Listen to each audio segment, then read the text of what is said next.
Good morning all of you. Today we will discuss orbit. So what is orbit?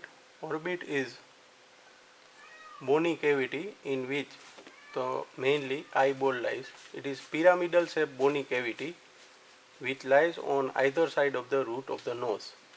Okay. Before we go into detail, we will discuss the points under which we will go in detail.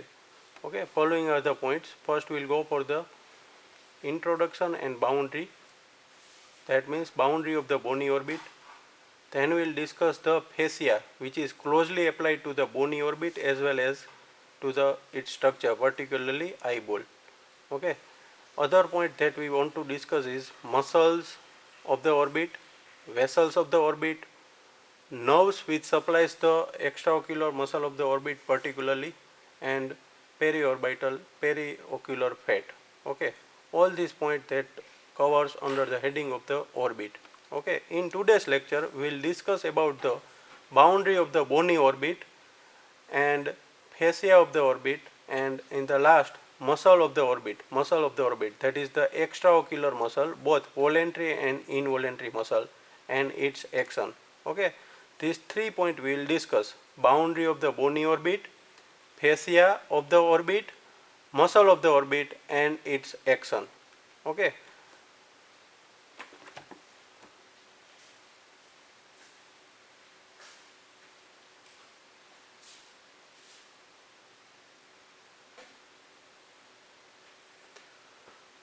Okay. So bony orbit. So what is bony orbit? Bony orbit is the pyramidal shaped bony cavity which lies on either side of the root of the nose. Okay. So here we can see the right and left bony orbital cavity. It is pyramidal in shape. Okay. Now we will have first superficial idea of the bony orbital cavity. Okay. So here we can see the different bones which forms the various part of the bony orbit. Okay. So if we go superficially, this area suggests the roof of the orbit. The lower portion, this suggests the floor of the orbit. Okay, this is the right orbit we are discussing. So this is the lateral side and this is the medial side towards the root of the nose. So this bony part suggests the medial wall of the orbit, and this one suggests the lateral wall of the orbit. Okay, we will go for the main bony parts which forms the roof of the orbit. Roof of the orbit is mainly formed by the orbital plate of the frontal bone, okay, which is coming from the superior aspect, from the anterocranial fossa of the skull bone. Second bone which forms the roof of the orbit, this portion, this triangular portion, this is formed by mainly by laser wing of the sphenoid. Okay, so two portion, orbital plate of the frontal bone and laser wing of the sphenoid, that forms the roof of the orbit, two bones. Okay, now coming to the lateral side. Okay, this is the lateral aspect, lateral margin of the bony orbit. This is formed by the zygomatic bone. Zygomatic bone. Which part of the zygomatic? Frontal process of the zygomatic bone. 1, 2, greater wing of the sphenoid. Greater wing of the sphenoid. So two part form the lateral wall of the orbit.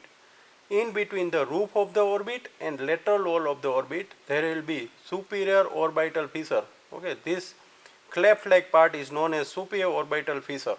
Okay, coming to the floor of the orbit. Floor of the orbit, again it is formed by mainly two bones. Okay, the lower portion, lower and medial portion of the frontal process of the zygomatic bone laterally to orbital surface of the maxilla. Orbital surface of the maxilla. Okay, so orbital surface of the maxilla contribute more into the floor of the orbit. Okay, so two part forms the floor of the orbit. Here we can see also infraorbital groove which carries the infraorbital nerve and vessels from the pterygopalatine fossa. Okay, between the lateral wall of the orbit and floor of the orbit, another fissure is there which is known as inferior orbital fissure. Inferior orbital fissure. Okay, here you should note that superior orbital fissure is there also, which lies between the roof and lateral wall, while inferior orbital fissure which lies at right angle to the superior orbital fissure, which lies between lateral wall and floor. Okay. Last, medial wall of the orbit. Medial wall of the orbit. It is formed by four bones. Okay, 1, 2, 3 and 4. Okay.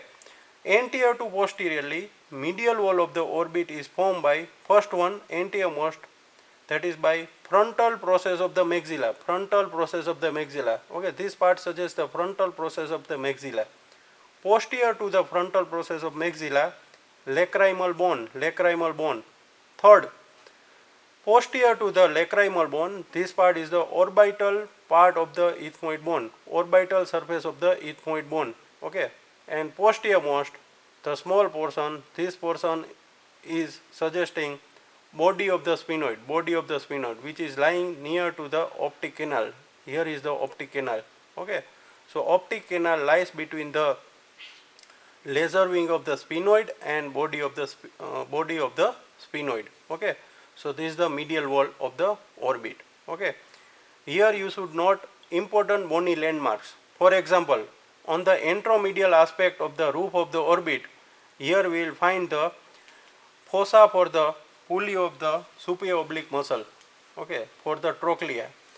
On the lateral aspect, on the anterolateral aspect of the roof of the orbit, we will find the lacrimal fossa.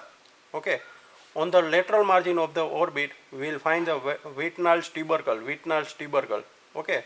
And just below the Wittnall's tubercle, on the same lateral orbital margin, we will find the zygomatic facial foramen. Okay. So this finishes the boundary of the orbit. Okay. Our next point is axis of the orbit. Axis related to the orbit. Okay. Here again we will take the orientation. This is the base of the orbit, and posteriormost there will be apex of the orbit. Okay. So what is the base of the orbit? It is the orbital opening. Orbital opening on the face is known as base of the orbit. Okay. And apex of the orbit is the posteriormost in the position. Okay. So what is the axis of the orbit? Axis of the orbit is also known as orbital axis. Okay. It has got 2 points, anteriormost point and posteriormost point. Axis of the orbit passes from the center point of the base of the orbit anteriorly, and posteriorly it passes through the optic canal or from the medial end of the superior orbital fissure. Okay. So axis of the orbit passes from the 2 point. Anteriorly it passes from the center point of the base of the orbit. Posteriorly it passes through the optic canal or medial end of the superior orbital fissure. Okay, so this is the orbital axis, okay, which coincide with the optic nerve. Okay, second axis that you should note is visual axis. Okay, so first we learn some points. This is the eyeball. Okay, the major portion of the eyeball, posteriorly it is formed by the sclera, anteriorly it is formed by the cornea. Okay, this is the sclerocorneal junction or limbus. Okay, this is the anterior pole of the eyeball and this is the posterior pole of the eyeball.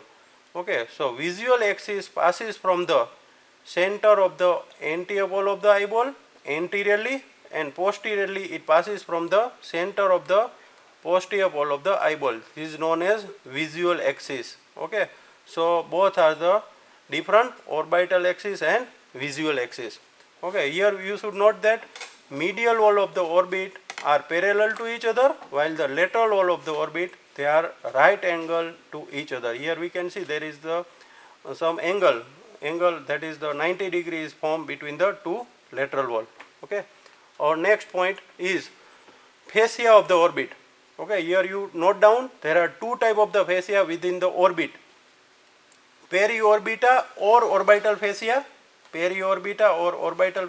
and second one is fascicle sheath of the eyeball or bulbar fascia. Two type of the fascia are there.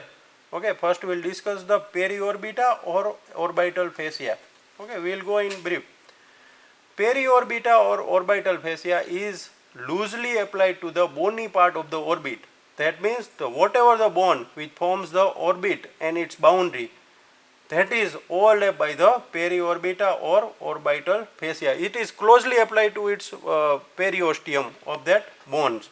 Okay, we can easily remove it from the bony surface. Okay, there are some extension from the periorbita or orbital fascia. Here we can see there is the downward extension from the superior and inferior orbital margin. This extension is known as orbital septum. Orbital septum.